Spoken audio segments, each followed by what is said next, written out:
Everybody that fought him said hitting him is like hitting metal. When I was punching and kicking him, he felt like metal, like a dude made out of concrete. It was ridiculous. He was a part of the Cuban program. No one really knows what they did with him when he was young. He fought for the UFC, and then they brought him to a doctor. He had a fractured orbital, and the doctor calls the UFC and goes, "Where did you get this guy?" And he goes, "Yeah, he's amazing, right?" He goes, No, you don't understand. I've never seen a human being like this." He goes, "The tendons in his eye are 3 times larger than normal. His orbital fracture has already started healing." Who knows what the fuck they did over there in Cuba? Hey, Shalom. Yahweh Bashem Yahweh Shai, Bahashem Rachakodash Barakatam, Kal Halal Yimle Yahweh Bashem Yahweh Shai. Double honors to the apostles, bishops, and elders of GMS Oruwal, and salutations and blessings to you elect, starting with the 144,000 on down. So that was a quick clip I played of this guy Joe Rogan talking about a UFC fighter called Yoel Romero. Brothers who've been in the UFC, you know of him. But this lesson is dealing with the tribe of Manasseh. Okay, the spirit got on me. I got into some history. I used the tool that a lot of brothers are using, ChatGPT, and my own personal experience to bring out a little bit more information on the tribe of Manasseh. Since, when we go into Genesis 49, there's not much spoken about him, if at all, I believe. Deuteronomy 33, which is another scripture that we use to break down the 12 tribes chart or sign, speaks only very momentarily and not much. So we have to extrapolate these things. How do we know the tribe of Manasseh are the modern day Cubans for the most part? The tribe of all 12 tribes are scattered, but we have the 12 tribe sign as a great guide to gather the 12 tribes together, right? But the tribe of Manasseh is primarily the Cubans, because when we go into let's go into the history, right? So I typed in general, why is the Cuban boxing and martial system so extreme and productive of world champions? If you know anything about Cuba's boxing system, Cuba's wrestling system, if they had kickboxing or kung fu, they would excel at that as well. But just the wrestling and the boxing, if you know anything about them, they produce world champions, Olympic gold medalists. That's just what they do. And you got to scratch your head and think, yo, these guys are living under communism. These guys are living under scarce, rough, rugged, poverty-stricken conditions. And yet they still produce and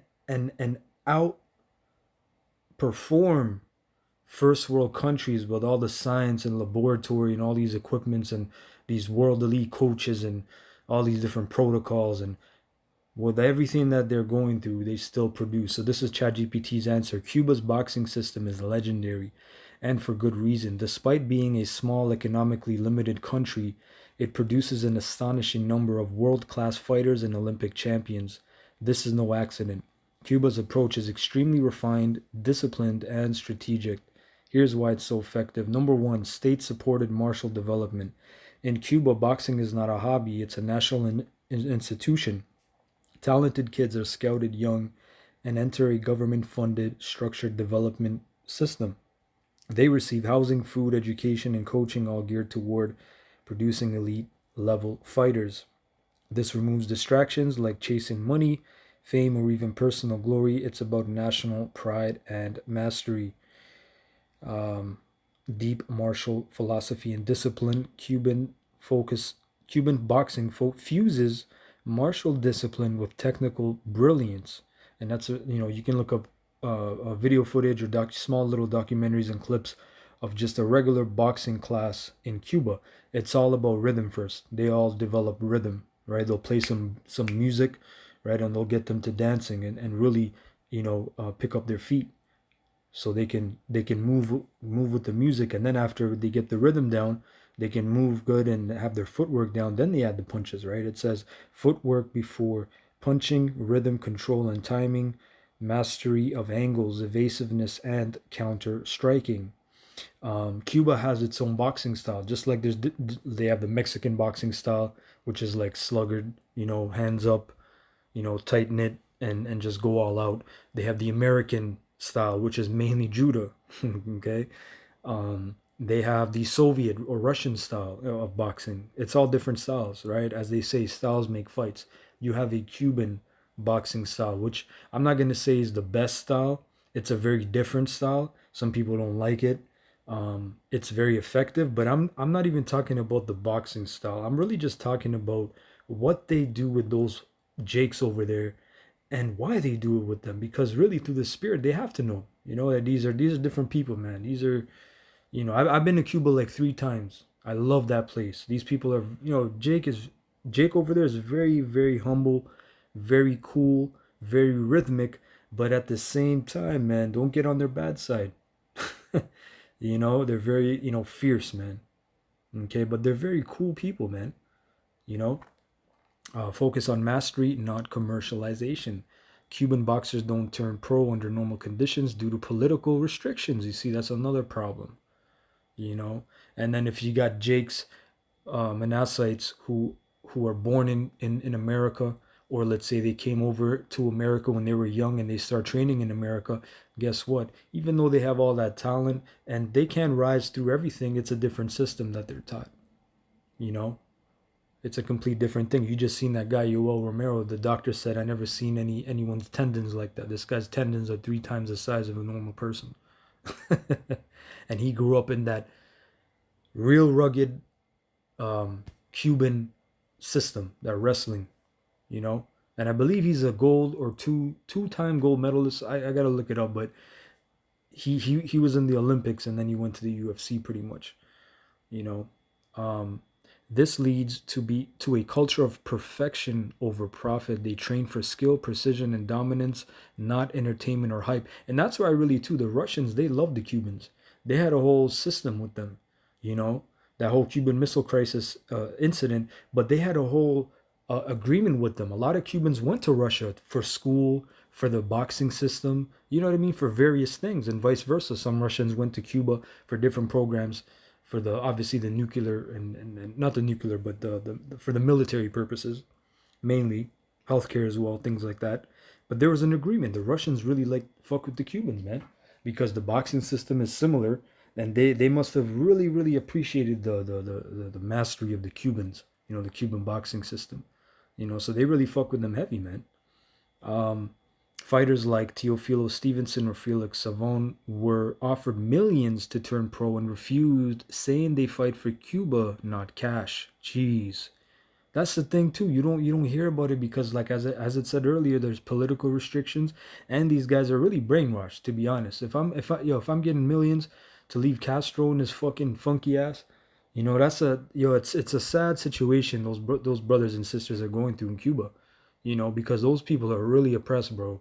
Like, it's super safe to go there, but it's really for the under the detriment of these people. If they steal, they get harsh, something minimal.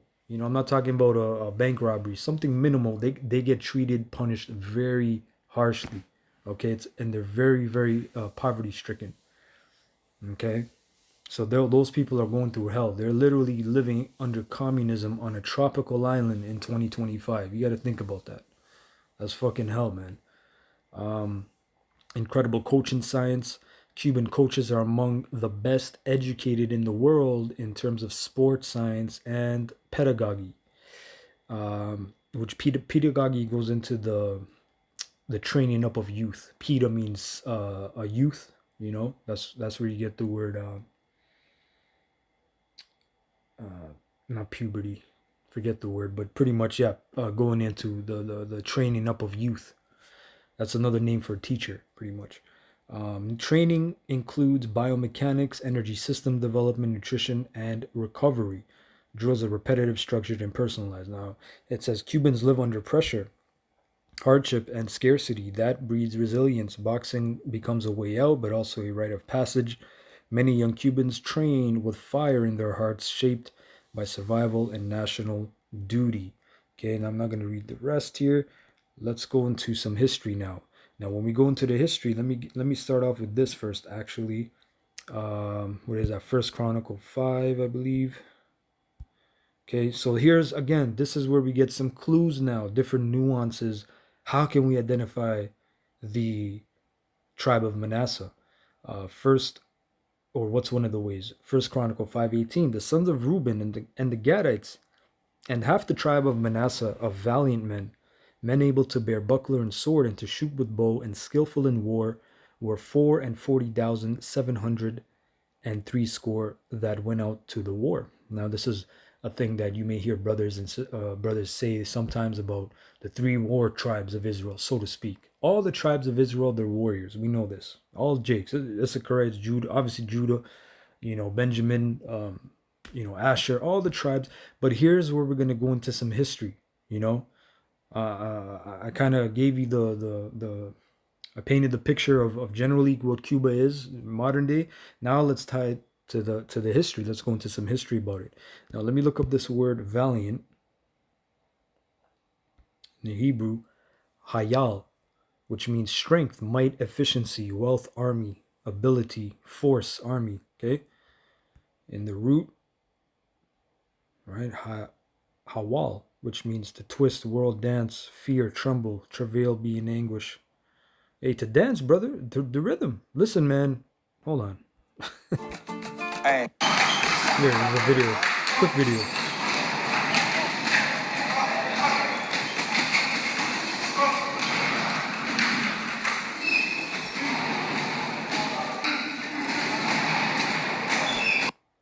Right. So there's various videos you can look up.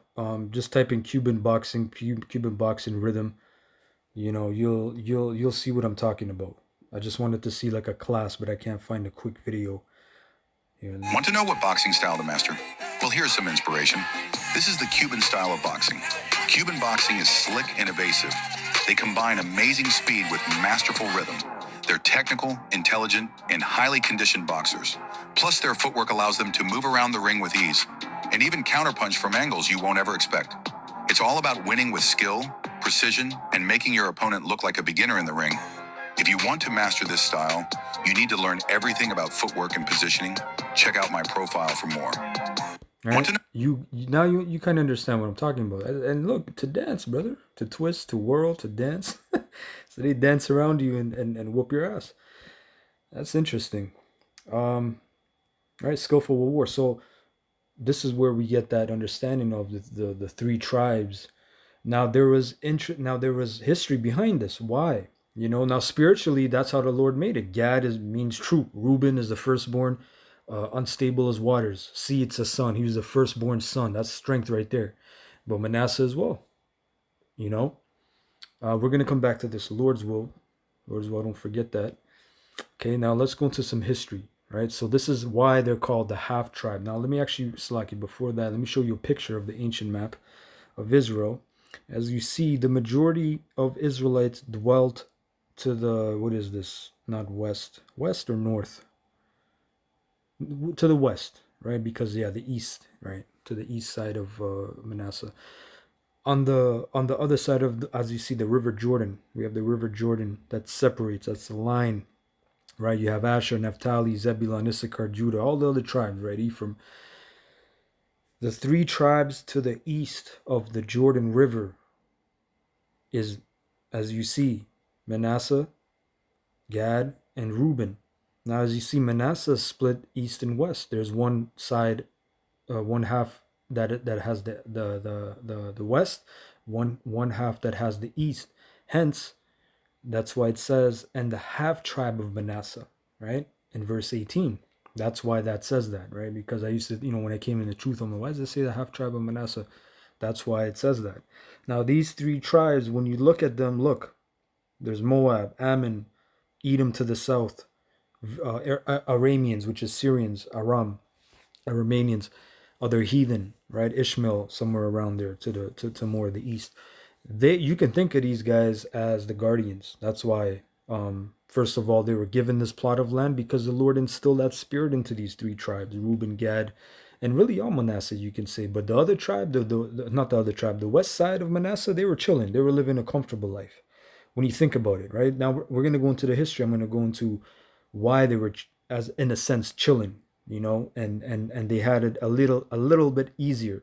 Okay, again, it takes a little bit of knowing the history. So that's just the illustration of the ancient map. So it says the eastern half tribe of Manasseh, along with Gad and Reuben, earned a biblical reputation for being elite warriors. Their military prowess wasn't accidental. It developed from their geography, heritage, lifestyle, and spiritual role in Israel. Let's go deeper. The eastern half of tribe of Manasseh settled east of the Jordan River in the region of Bashan and Gilead, today's northern Jordan and southern Syria. Why that mattered? They were outside the natural protection of the Jordan River. Their land bordered powerful hostile nations, Ammonites, Moabites, Arameans, and later Assyrians. Living in exposed, contested land forced them to become hardened defenders. Hard borders make hard people. Pastoral nomadic lifestyle. Like Reuben and Gad, the eastern Manassites were pastoralists, cattle herders, shepherds, horsemen.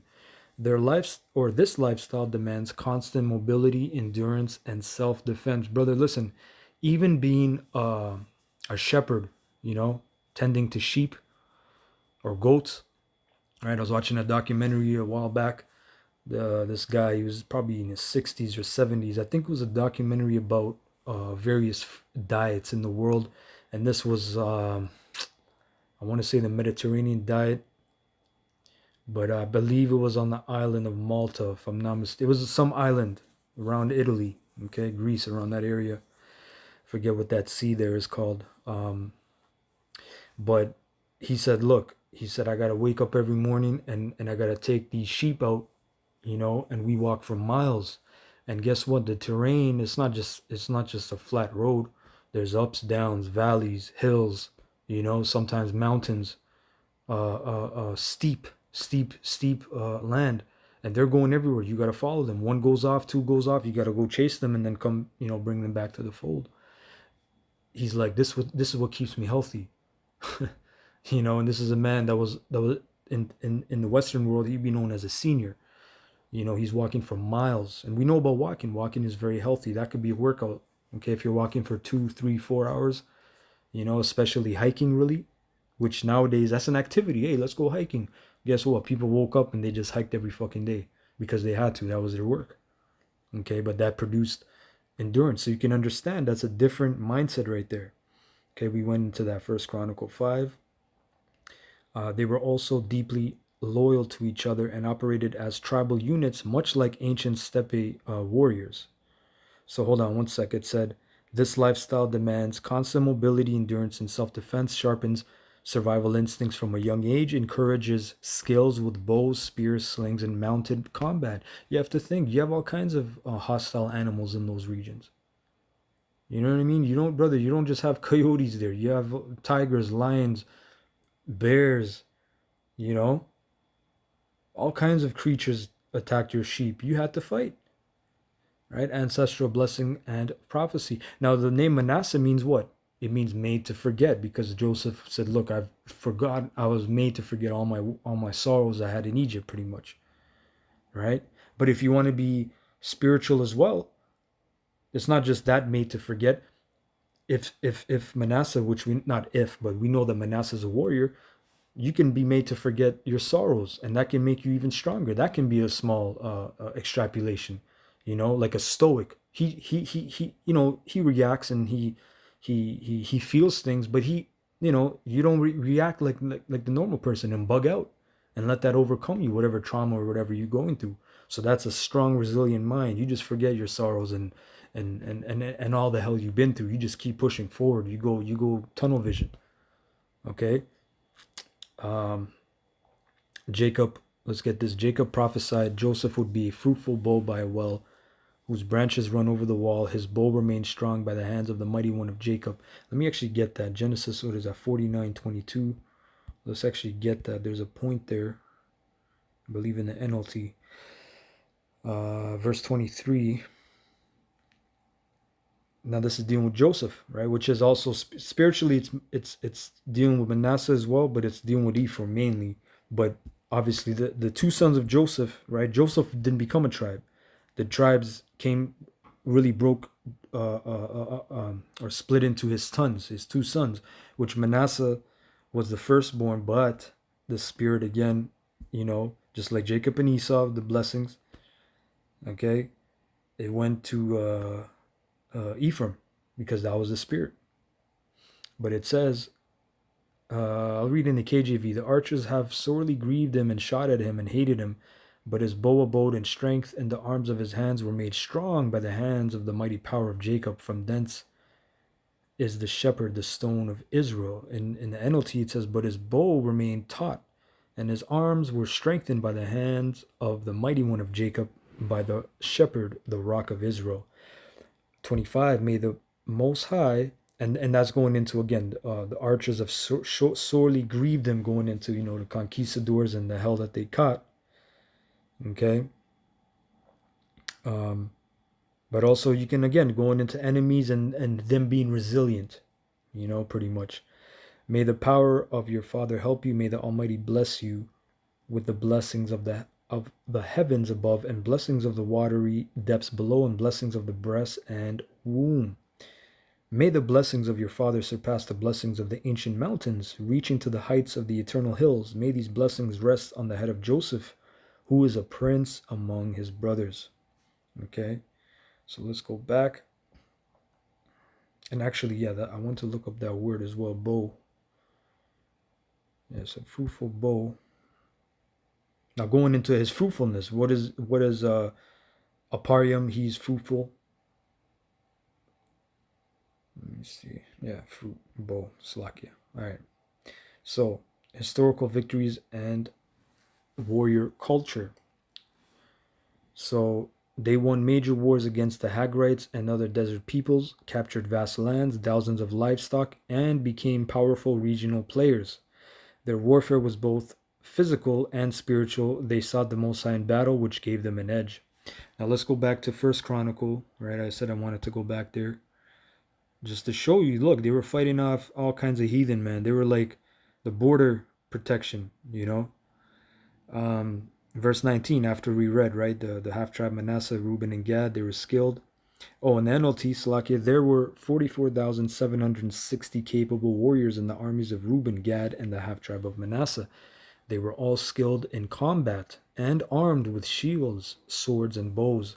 They waged war against the Hagrites, the Jederites, the Naphishites, and the Nodabites.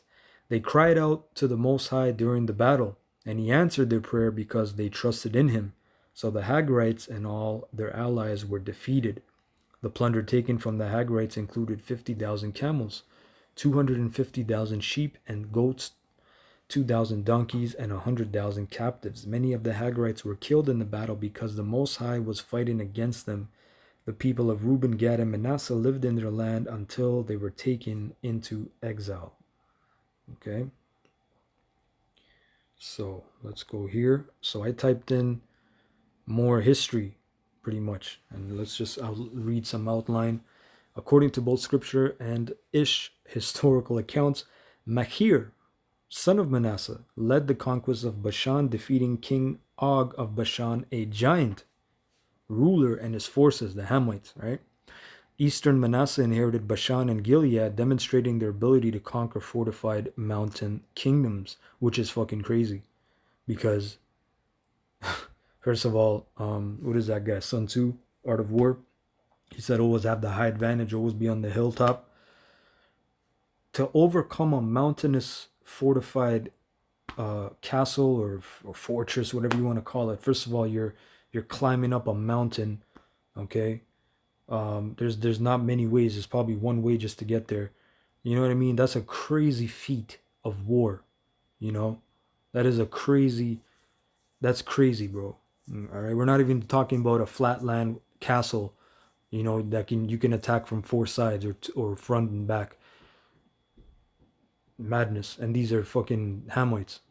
Historian McClintock and Strong observes, with the one exception of Gideon, the warlike tendencies of Manasseh seem to have been confined to the east of the Jordan. There they throve exceedingly, pushing their way northward to the foot of Mount Hermon. And during that time of King Og, that was with Moses, right? But Manasseh did damage with them. Again, more than likely they were utilized heavily. Okay, but that was during the time of Moses, I believe. Military culture and spirit, their land-bordered enemy nations. Numbers 32 shows they volunteer to defend and lead Israel's army across the Jordan, securing territories first. Okay, judges and tribunal autonomy. Gideon, right? Gideon was a Manasseh, right? From Manasseh led an innovative campaign against Midianite oppression using guerrilla tactics and psychological warfare, jar torches plus trumpets to rout a large enemy force.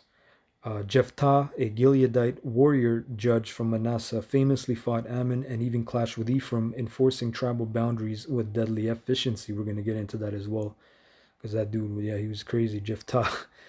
Let me see.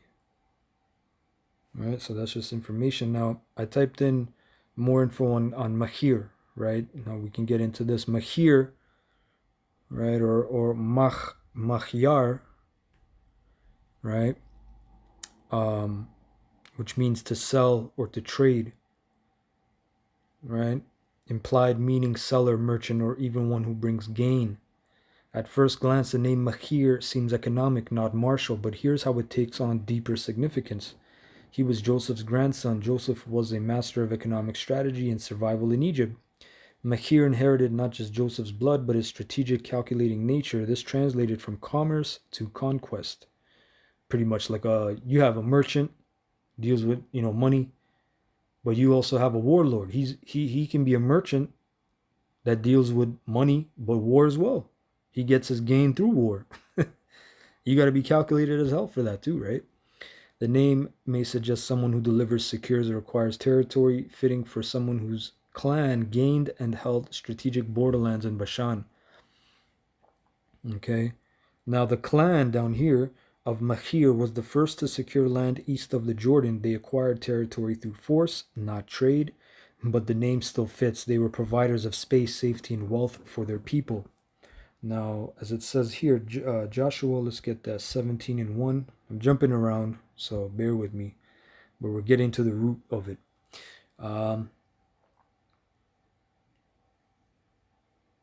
Yeah, I'll read KJV first. There was also a lot of the tribe of Manasseh, for he was the firstborn of Joseph, to wit, from Mahir, the firstborn of Manasseh, the father of Gilead, because he was a man of war. Therefore, he had Gilead and Bashan. In the NLT, the next allotment of land was given to the half-tribe of Manasseh, the descendants of Joseph's older son. Machir, the firstborn of Manasseh, was the father of Gilead, because his descendants were experienced soldiers. The regions of Gilead and Bashan on the east side of the Jordan, had already been given to them. Okay. Little extrapolation. The name of a merchant becomes the title of a conqueror, possibly to symbolize the spiritual transaction of faithfulness and battle. Okay. Now check this out. This is a little thing I circled down here. Think of them as the Spartan border guards of ancient Israel, always watching, always armed. And that's true, because as I said, when you look at the map, these dudes are just here, okay? And all it takes is to cross Jordan, and you're in the, central Jerusalem and the headquarters. So, very important for them to be defending. Now, I typed in this. So I typed in pretty much how did they differ from the other tribes, right? Because as I said, all the tribes are warriors. We know that. We're not gonna, say that, oh, these three tribes are warriors, everyone else was chilling. No, all the tribes are warriors, but these guys were so elite. But what really differentiated them between the other tribes? Why were they so rough? Right? So it says most of the other Israelite tribes had a less rough, more settled agrarian lifestyle, especially those west of the Jordan River in the central hill country and fertile valleys of Canaan. Their occupations, geography, and responsibilities were very different from the frontier warrior tribes of Gad, Reuben, and East Manasseh. Now check this out, man. This is amazing, right? So Judah, Benjamin, Levi, it's like a Judah, Ephraim, Benjamin, Issachar, Zebulun, Naphtali, Asher, Dan, Simeon, mostly farmers, vintners, craftsmen, scribes, and builders. lived in hill country, valleys, or coastal plains with defined cities and towns. Their land was fertile and secure, guarded by natural terrain. Their culture was more structured and urbanizing over time, especially in Judah and Ephraim. Examples: Issachar is called a strong ass or strong donkey lying down between burdens, implying a laboring agrarian people. Zebulun dwelt near the sea and became traders or seafarers. Judah produced kings and scribes, but also had access to fertile vineyards and sheepfolds. Asher was known for olive oil production and fatness, agricultural wealth. Levi was scattered throughout Israel, not farming, but serving as priests and teachers. And that's true. So check this out. When you think about it, Gad and Reuben, right? The majority. You had some, for example, like in Cahokia, you have a place called Cahokia, right? Near the Mississippi, because the Mississippi was a huge river which had many tribute rivers and small creeks and trade routes stretching all the way up to Canada. So that was a huge commerce, central commerce location where trading would happen, all kinds of different minerals and different things like that. Cool, right? You had Israelites back then. I'm talking about Gadites, Reubenites, that dwelt in houses. They didn't dwell in teepees. The majority of the other Gadites and Reubenites, they were what? Nomadic, right? They dwelt in teepees. They had the land Sabbath. They hunted. They were warriors. They were on the grid, you know. They were on the edge. They were living on the edge, you know. And it makes sense when you're a shepherd, as it said before. Manasseh, Gad, and Reuben, they were mostly pasture raisers, livestock. They were horsemen, you know, shepherds, things like that. Those are very active jobs. They weren't farmers. Okay. And it's interesting when you think about Gad going on the reserve, they were pissed off. They said, we don't want to farm. We don't want to crop. We don't want to till crop and wait for the harvest. We want to go hunting. That was their spirit. You see how he links up in the ancient world to the modern times? You can identify these people. Gad and Reuben, they really didn't like that farming staying, you know, a few of them did, you know, a few of them were forced to, and a few of them, like as I said, in Cahokia and other places, they were already doing that. That was their lifestyle. The majority of them, they hunted buffalo, deer, gazelle, moose. Those were very enduring, active lifestyles, and they were warriors. That was their lifestyle. So they didn't live all posh and you know, as the other tribes, Judah, Benjamin, Issachar, Asher, agriculturalists, right? Vineyard, keeping vineyards, things like that. They were rough, man. They were more rough. You can say you can say they were like cowboys, you know, like rough. So you get the image. All right. So it says it says here what this meant spiritually and culturally. The Western tribes were more involved in nation building, right? Law, temple worship, and administration. The Eastern tribes were like the guardians of the nation's frontier, rougher, freer, but more vulnerable to spiritual drift, idolatry from neighboring nations, which is true, right? There was a lot of idolatry that they fell into.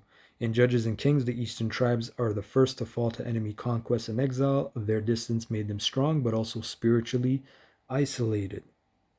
Right? So think of the Eastern tribes like ranchers or borderland pioneers, always riding, defending, living close to danger. Rougher, more self resilient, but at risk of being cut off from the religious center. The Western tribes were like city dwellers, farmers, temple goers, safer and more stable, but sometimes less hardened or unified. Now you can understand a little bit more history, you know, of how this ties up with the Cubans, and you can see their whole spirit, man.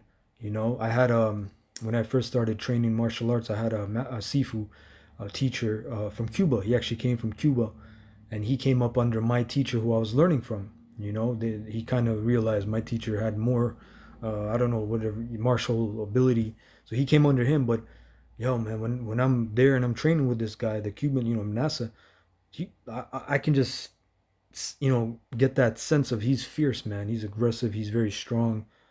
But when you meet him, he was a musician. He was actually a musician. He's like, hey, what's it going? You know, he's a cool guy and everything. But when he's ready to fight, when you're training technique with this guy, he's fierce, bro. You just see his eyes, his energy. He felt very strong, man. You know, and that's not a coincidence, man. You know, that's not a coincidence, man. So that was pretty much it. I hope you're edified on that, and hopefully that brought more edification on Manasseh. Okay, because again, that's one of the tribes when you go in Genesis 49. You know, we can kind of break down Judah, you know, Gad, Asher, Naphtali, all right? But Manasseh, it's, you know, sometimes it's hard. But hopefully that brings more edification on that. Kahalalim la Yahweh, Ba'asham, Yahweh Shai, Waharakak Wadash, Shalom.